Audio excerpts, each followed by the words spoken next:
le projet final de nouvelle constitution a été rendu public. Il prévoit notamment une immunité pour les anciens chefs d'État. Quelle est votre lecture de cette disposition? Bon, d'abord, il faut tout de suite remarquer que il n'est pas superflu et nous avons toujours été justement constants dans cette vision. Le projet de vision, de constitution ou de nouvelle constitution, c'est pas un projet qui a connu la participation de tous les Guinéens dans leur ensemble, leur représentation. Un budget ou alors une constitution, je veux dire, une constitution ne s'élabore pas en catimini. La constitution qui est ce bréviaire-là, qui justement dirige et qui guide toutes les activités du pays, ne doit pas se faire entre les membres d'un clan. Ça a été fait sans la participation des partis politiques. Quand je dis des partis politiques, il y a, dans un système démocratique, bien sûr, il faut cette contradiction. Il y a des gens qui ont une autre vision de ce qui doit être fait, mais il y a des gens qu'on prend et parce que justement on est en train de les soudoyer, ils vont suivre le gouvernement partout où ils vont, même si c'est pour les induire en erreur. Alors, la constitution d'abord n'était pas nécessaire, on l'a dit. C'est pas chaque fois qu'on change de gouvernement qu'on doit changer de constitution. Et nous avons dit aussi que les États-Unis d'Amérique représentent un exemple frappant. L'exemple frappant, c'est quoi? Depuis 1787, les États-Unis, en fait 1776, ils sont indépendants. Ils ont une constitution qui date de 1787. Jusque maintenant, c'est cette constitution qui est là.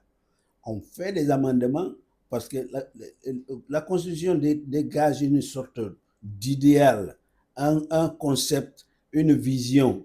Alors, au niveau de la constitution, quand on doit changer de constitution chaque fois qu'il y a un coup d'État, ça veut dire, ou un changement de gouvernement, ça veut dire qu'il y a d'autres idées qui sont derrière la tête. En 66 ans, la Guinée va peut-être adopter son 6e ou sa 7e constitution, ce qui fait une moyenne d'une constitution à peu près tous les 10 ans en général. Alors ce n'est pas de cette façon-là justement qu'on va développer le pays. Il y a beaucoup d'insuffisances dans le projet de constitution et on est en train jusqu'à présent de le changer. Même si on a soumis une copie, il y a toujours des changements qui interviennent. Alors ça vous dit que la formule qu'on est en train de présenter, c'est régler au fur et à mesure et ajuster au fur et à mesure que justement les desiderata ne sont pas inclus et on n'a pas encore le texte qu'il faut dans la forme qu'il faut.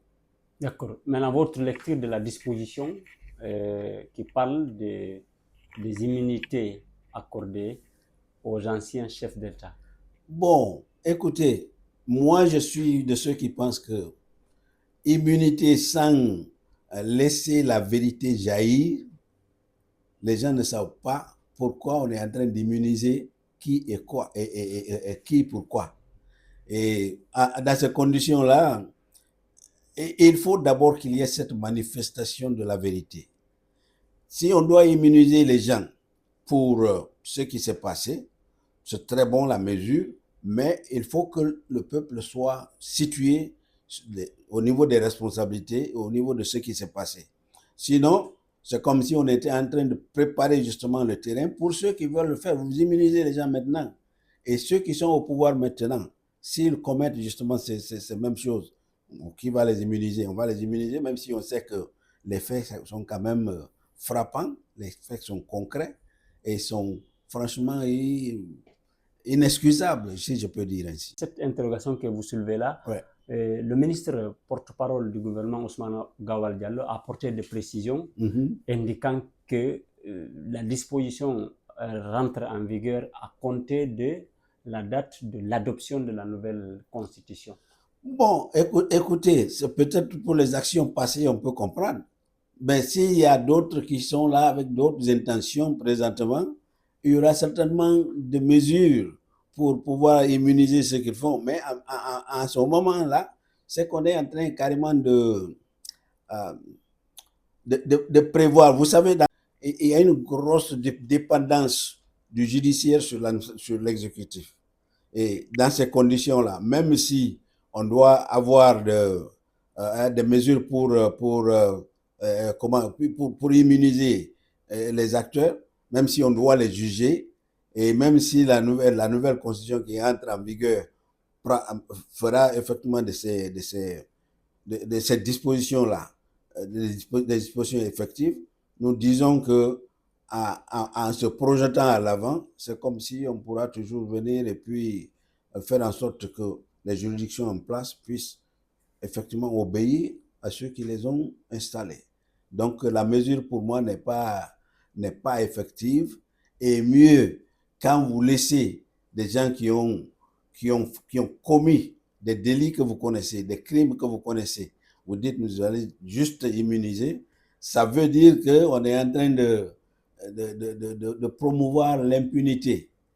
Quel que soit ce qu'ils ont fait, il y a toujours la possibilité de les immuniser, mais il faut qu'on sache. D'accord. Et le projet de nouvelle constitution prévoit aussi la création d'une cour spéciale chargée de juger le président de la République en cas de haute trahison, c'est bien dit, et les membres du gouvernement. Est-ce que vous y voyez une réelle volonté un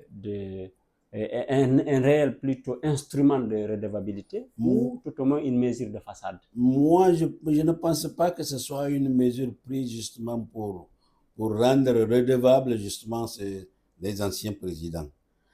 Ce qu'il faut voir, c'est que quand on parle de redevabilité et qu'on parle de cour, il faut d'abord insinuer l'indépendance de la cour. Cette cour qu'on va mettre en place, qui va nommer les juges? C'est pas dans les systèmes où on élit quand même les juges. Comme ça, on verrait qu'il y a une indépendance, il n'y a pas de redevabilité par rapport à celui qui fait la faveur de mettre les juges sur les bancs. Je pense donc que c'est une mesure qui sera facilement influençable et qui sera d'ailleurs influencée concrètement et très pratiquement d'ailleurs. Par conséquent, on ne peut pas attendre quelque chose justement d'une cour de justice qui relève effectivement, même si ce n'est pas dans les textes, qui relève du président de la République qui nomme ses juges. C'est comme aujourd'hui. Le système judiciaire, à quel poste on ne nomme pas ici par décret? Donc c'est le président de la République qui décrète dans tous les domaines. Peut-être même les cuisiniers, on peut les nommer par décret. Je ne le dis pas sous forme de métaphore, c'est pour dire qu'à tous les niveaux ici, c'est le décret.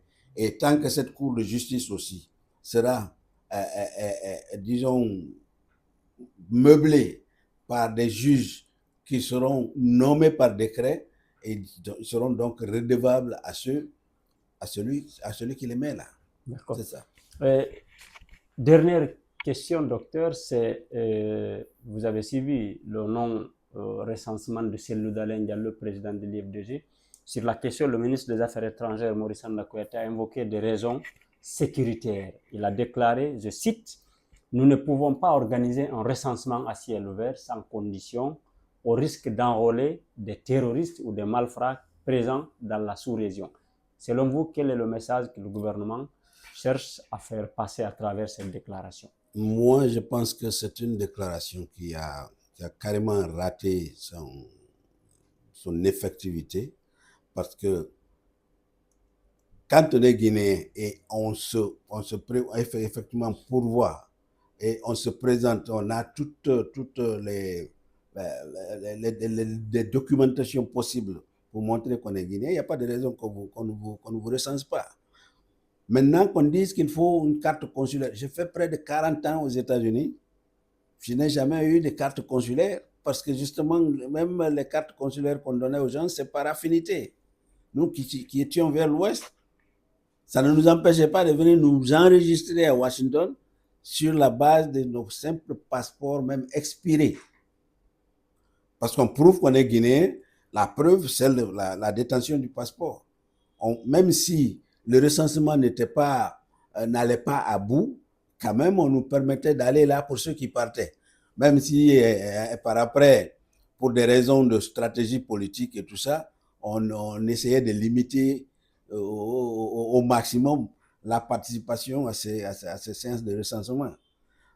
Donc, pour moi, je crois que le gouvernement ne devrait pas justement entretenir ce genre de propos, dans la mesure où on penserait que c'est bon donc de faire un recensement en catimini, où on recense qui on veut, on ne recense pas qui on veut. Ça même, ça doit être à ciel ouvert. C'est ce qui montre effectivement la fluidité et le caractère transparent du processus. Sinon, c'est comme si on ciblait des gens qu'on ne veut pas recenser.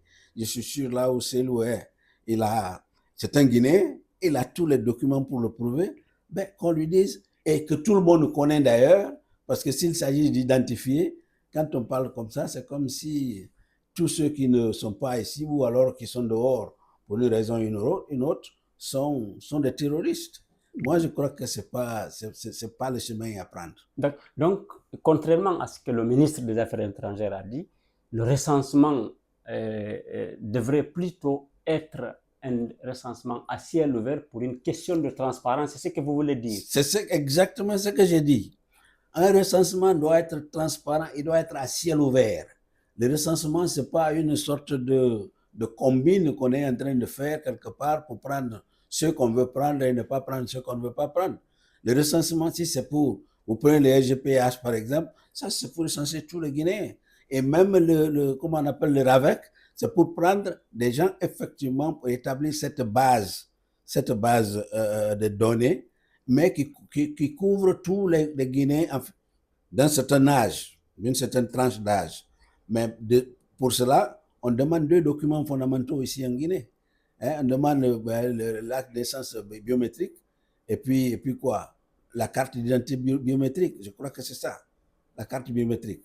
Alors, moi, je pense qu'on ne devrait pas